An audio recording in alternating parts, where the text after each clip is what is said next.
맨하탄.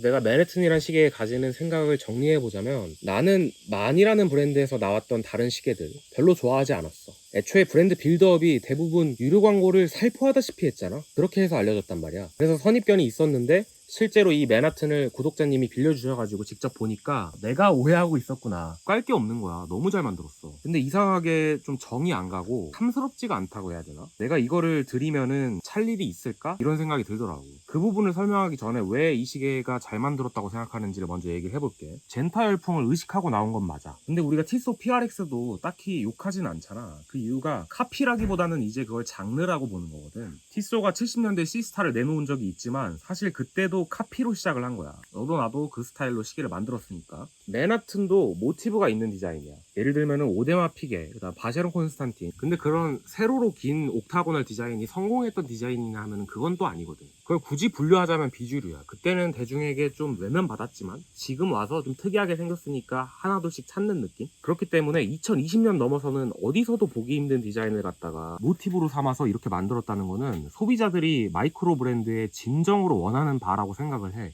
그래서 그 부분은 되게 긍정적으로 보고, 맨해튼 보면서 제일 놀라웠던 건 브레이슬릿이야. 이 브레이슬릿이 확실히 PRX보다 좋아. 확실히 좋아. 만졌을 때의 느낌? 뭐 이거는 진짜 모든 면에서 어떤 결로 만져도 다 부드러워. 그리고 러그 바로 다음 링크부터 시작되는 유연함. 이게 촤르르 흐르잖아. 그러면서도 링크 하나하나는 다 견고한 되게 훌륭한 브레이슬릿을 가지고 있고, 물론 조금 아쉬운 거는 이 헤드의 무게가 어느 정도 있기 때문에 이걸 찼을 때 착용감이 날아갈 듯이 좋지는 않아. 그래도 이거는 그냥 시계 헤드와 브레이슬릿 간의 무게 배분의 문제니까 브레이슬릿 탓은 아니지. 로얄오크의 브레이슬릿 설계 측면의 노하우를 잘 가져와서 만든 것 같아. 심지어 로얄오크 브레이슬릿이 브러싱 해놓은 걸 보면 당연히 이것과 수준 차이가 나고 그게 더 좋은 브레이슬릿이라고 볼 수는 있지만 걔도 완벽한 건 아니야. 얘처럼 또 이렇게 유연하진 않거든. 그런 면에서 이 브레이슬릿은 90만원대 시계니까 절대 아쉽다고 할 수 없다. 오히려 이거는 박수 받을 만한 거지. 그리고 나는 이런 디자인의 시계는 좀 극단적으로 얇아야 한다고 생각하거든. 그게 아니면 좀 어려워. 이 브레이슬릿과 본체의 유의미한 무게 차이가 나기 시작하면은 손목에서 주르륵 흐르기 쉽단 말이야. 너무 유연하고 안쪽이 부드러우니까. 근데 이 헤드 따라서 이제 내 손목이 돌아갈 때마다 이 시계가 주르륵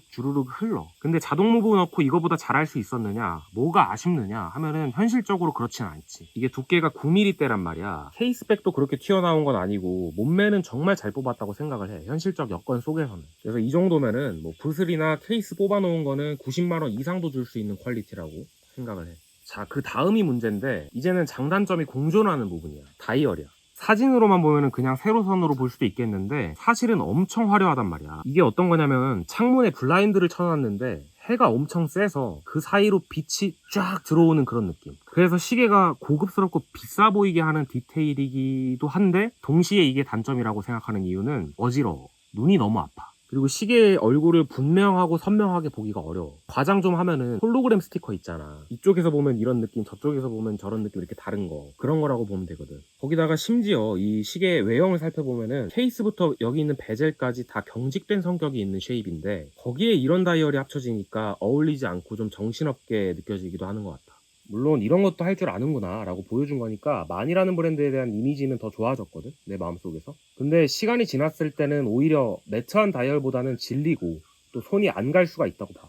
그리고 모티브로 삼았던 그런 시계들의 바이브를 잘 살리려면은 이런 질감까지는 좋아. 고급스럽고 좋은데 굳이 스트라이프를 넣어야 했을까? 그 부분은 좀 생각해 볼 만한 것 같아. 두 번째로 내가 이 시계에 끌리지 않는 이유는 모티브가 되는 디자인의 태생적인 한계인 것 같아.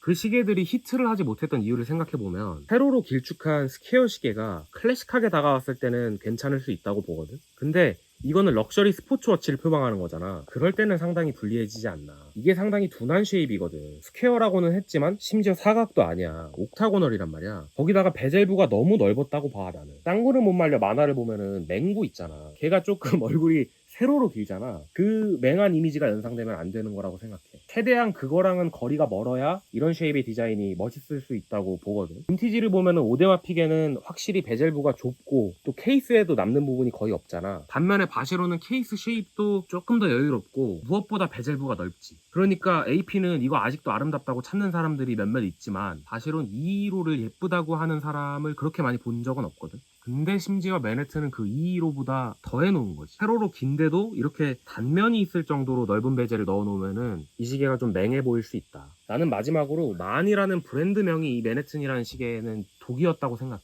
사실 브랜드명 가지고 뭐라고 할 순 없지. 자기 브랜드 이름을 넣어야 하는 건 맞는데 이게 다이얼 중앙 상단에 크게 박혀있기 때문에 디자인의 일환이라고 봐야 해. 글자 수가 많냐 적냐 또 폰트가 주는 인상 이런 게 분명히 있거든. 많은 폰트도 그렇고 알파벳도 그렇고 되게 직선적이고 단순한 느낌이 있잖아. 그게 허드슨이라는 시계에는 되게 잘 어울렸다고 생각을 하거든. 이미지가 잘 맞아서. 근데 맨하튼에서는 이 시계가 가지는 단점이 너무 직선적이고 좀 경직되어 있는 거라고 볼 수 있다면은 조금이라도 더 글자 수가 많거나 폰트라도 부드러운 느낌이었으면은 그 단점을 좀 상쇄할 수 있지 않았을까 싶어. 마이크로 브랜드는 자체적인 헤리티지가 없기 때문에 디자인을 있는 그대로 좀 잔인하게 평가받는 면이 있다고 생각하거든. 그게 소비자 입장에서도 순리라고 생각을 해. 그런 면에서 애초에 모티브 3의 시계를 이렇게 비주류 모델로 선택을 한 거. 그 부분은 높게 사지만 그 태생적 한계를 극복할 만큼 엄청나게 잘 재해석한 편은 아니라고 생각을 해. 근데 이거 만든 사람이 이 영상을 보면 조금 짜증날 수도 있을 것 같아. 모든 선택에는 득과 실이 있기 마련이란 말이야.